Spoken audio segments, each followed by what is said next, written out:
Wait, what's going on YouTube? It's Donnie B all day. So today I am bringing you the last of the Thrasher's Garage loaned out knives. It says Divo. I know the camera's probably going to be reversed because I won't flip it, but it's Divo, not Ovid. So I saved this one specifically for the last one to do because it's by far of all the knives he sent me my favorite. This one, I really like it. And I'll tell you why I really like it. Because one of my favorite pocket carries is this guy right here, the CRKT Batum. This thing is a beast. And when I saw the Divo Growler, I was like, holy crap, it's like the smaller brother of the Batum. And I'll show you exactly what I mean. So I opened up the package and right away, free snacks. I was like, all right, that's cool. But it comes with the growler, right? It's backwards. I know it's not the rule. So, and then I saw this, and I went, holy crap, that reminds me of the Batum. And right before I even took it out, I recognized the overall shape. And then when I opened it, I was like, it's really close with a couple extra swoops. And I'll show you exactly what I mean. It reminded me of this knife. And because of that, I got excited. I was like, well, right on. This is one of my favorite carries, and this is a knife that reminds me of one of my favorite carries. So I was immediately intrigued with this knife. Now you'll see the difference as well. Main difference is going to be the fact that this thing's a crazy beast. This is a liner lock. This is a frame lock. They are both, it looks like, I think that, no, this is G10. I think this might be micarta. I'm not sure. I'm going to have to check on that. But it looks like micarta. And you can just see overall, they're pretty similar, right? I do like the sweep on the spine here. I think that's really nice. It's just a beautiful, beautiful knife, and it caught my eye because of this. And so because of that, I waited to do this. I did all the Jack Wolf knives. I did the other Divo knives. I did whatever knives he sent me.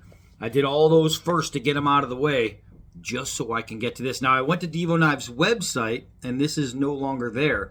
I did, however, find it on White Mountain Knives, and I think they have two of them. One is sale for $70, $70, and it has some scratches on it, and they said that the detents are weak. So I don't know if this knife maybe has common problems with the detents weakening, or if it's just that knife. I have no idea, and I'm not going to speculate because I don't know, and I don't want to talk bad about something just because a company has it and says it weak detents. That doesn't mean the detents are weak. It just could be that knife. Could be abused, you know? So let's get into some of the specs on this guy right here. The designer is a combination between Kevin Johnson and Colin Mason-Pierre.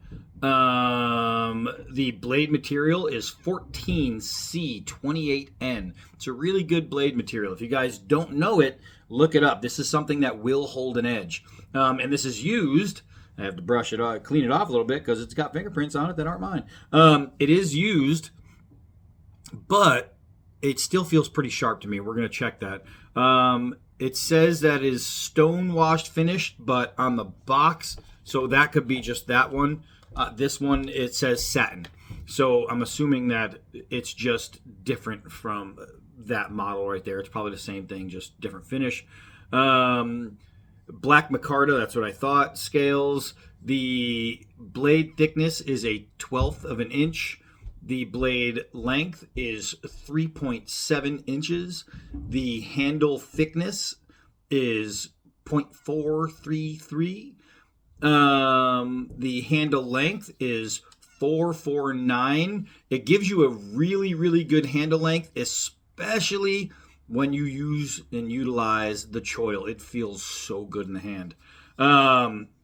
And let's see. You have a total length of 7.56 inches, a weight of 4 ounces. It is reversible tip up, saber ground, and well, that's pretty much it. So now this one, it says like $100. It was selling for 85, and the other one's selling for 70. So if you can find them, you can find them pretty cheap, pretty cheap. As a matter of fact, they're very reasonably priced. If you can go all the way down to $70, then you're doing pretty good. The trick is just finding them, right? So I want to get into this because it's really, really nice. It is a special little knife. As it sits, there's no wobbling. Let's see how true it sits. It's a dead nut. It is dead nut inside the frame. It's really thin, really thin, which means this is going to be a great pocket carry. And I have to say the micarta on it feels excellent. Brandon, if you want to get rid of this one, give me a price. I like it automatically. I really like this knife. So let's figure out first, is it hair popping razor sharp? And it is hair popping razor super razor sharp. Remember, this is coming to me as a used knife. So the fact that it is razor sharp means it is so far held an edge. I don't know what Brandon has done with it. I don't know how much he has used it, but there was enough fingerprints and stuff on there to let me know that it's at least been handled plenty. So I would have to assume that it cut something. I would have to assume that. But really super nice. This is probably, out of all of the Divo stuff I've seen so far, this is, in my opinion, the best looking one of them. And I will go even farther and say, and not just the best looking of one of them, I think this can hold up to pretty much any knife anywhere when it comes to the looks department. This thing is beautiful. It is absolutely beautiful. So let's go cut with it. Come on. Ooh, I brought it outside. If you told me it can get even better looking, I'd have told you you're a liar, but look at this thing. Look at this thing. This is literally my kind of folder right here. This is what I look for. Full belly. It drops below the point of the bottom of the grip. It has great shapes. It's not linear. It's just beautiful. It fits the hand any way you hold it. To me, this thing's perfect. This thing's perfect. And that's before I started using it, so who knows? Maybe I'll hate it later. Doubt it. This thing is freaking beautiful. All right, so I got one of these guys right here. The blade width on this just makes everything so right. So let's just get into some. Oh God, it's just taking like swoops. If I want to get curls, I can get curls. I guarantee it. Right now, I'm just doing some swoops just to show you this thing. Man, I'm really just first touch. I'm really enjoying it. Just right away, out of the box. It's my kind of knife, man. This is definitely not Brandon's kind of knife. He likes a lot of those ugly ones. But this thing's too pretty for him. He might have to actually get rid of it. I don't know.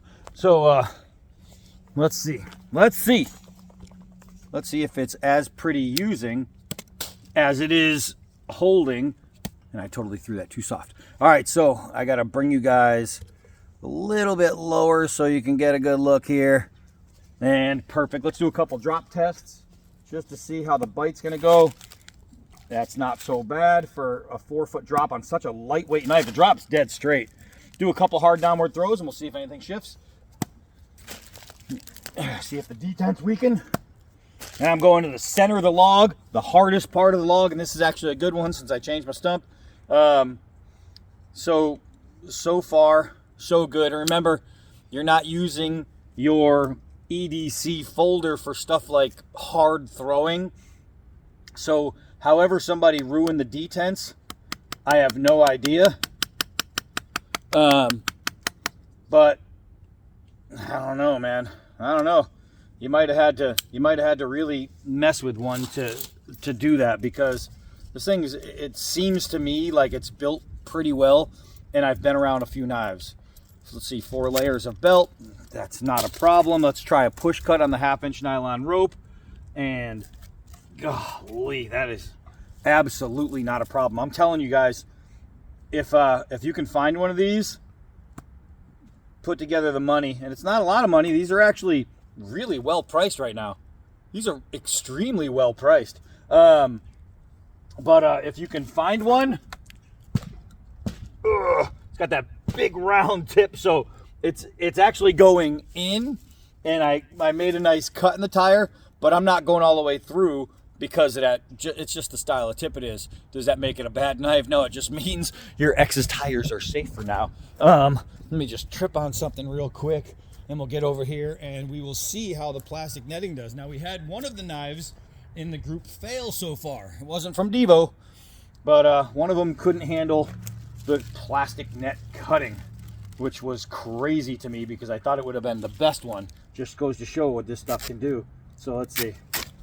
And this one goes right through. Right through. It's amazing. Just amazing what this plastic netting can do to make a knife edge look bad. Now, right away, I'm going to tell you that there is folding, and this plastic netting is no joke, I'm telling you. See that? See that little chip right there? That's immediate edge damage.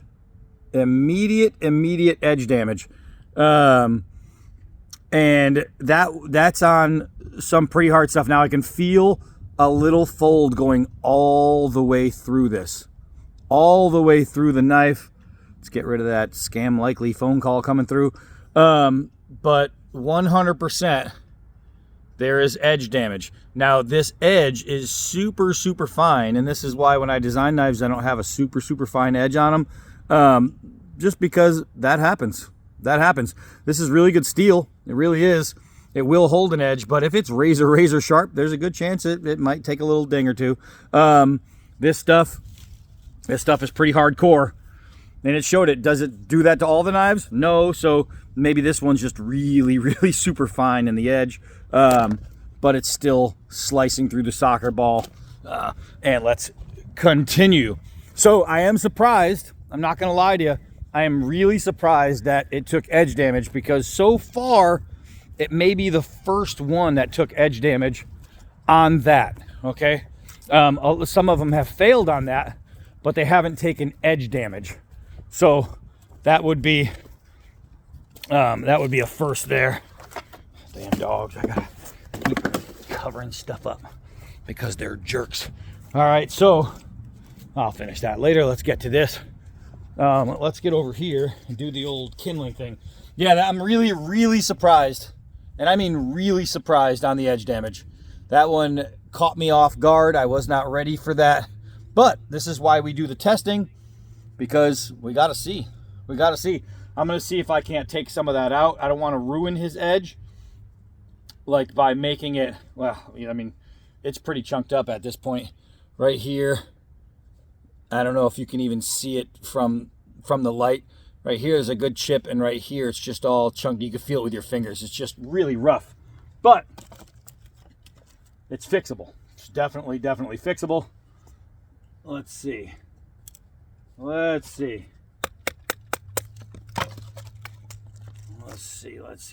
see if it continues to fold out from doing this.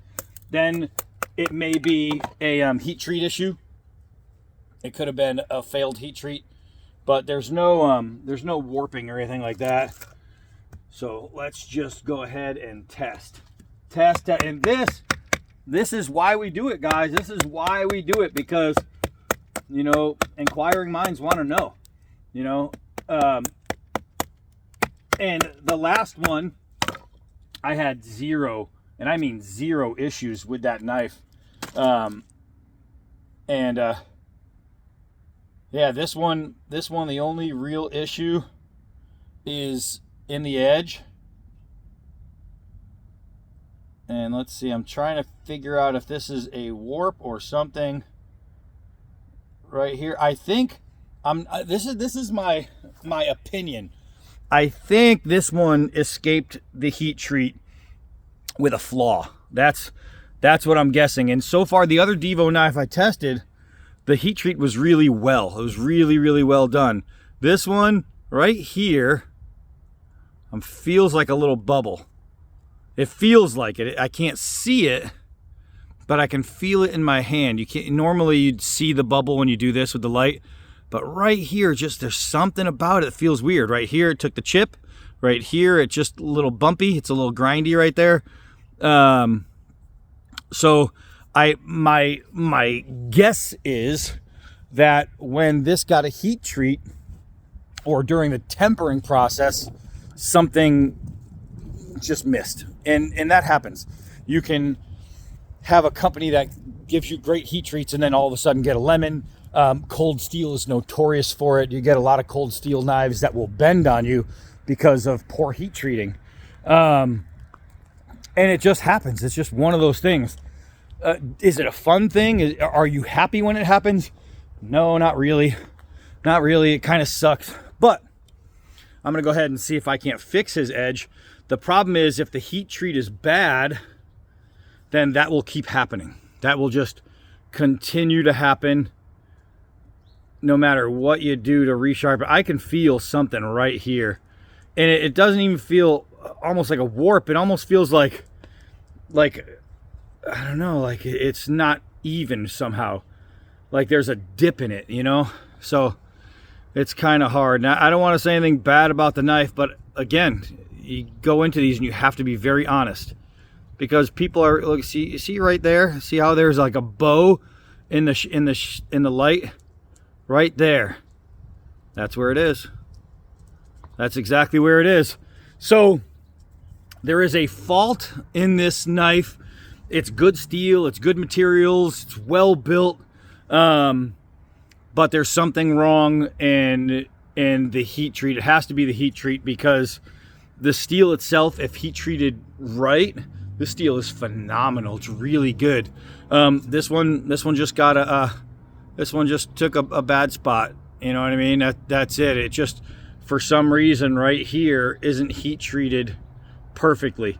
And I'm wondering if what I'm feeling, I don't know if they change how much steel they put in the tip compared to here, if it goes from thinner to thicker, and maybe that's what I'm feeling. But because you can easily feel the step, it feels like it's going like this, you know what I mean? And that could be it. They could have tried adding more steel in the tip. I don't see how, because it's a saber grind, so I don't see how that would even be possible. But I'm just trying to think of things. Like, I'm a ghost hunter, so I always try and debunk things. So I'm trying to think, okay, well, maybe if it's not bad, maybe it's just this. What is bad, I can definitely say, is that chip, and that was just from cutting, and there's little microchips right there. You can see the uneven line.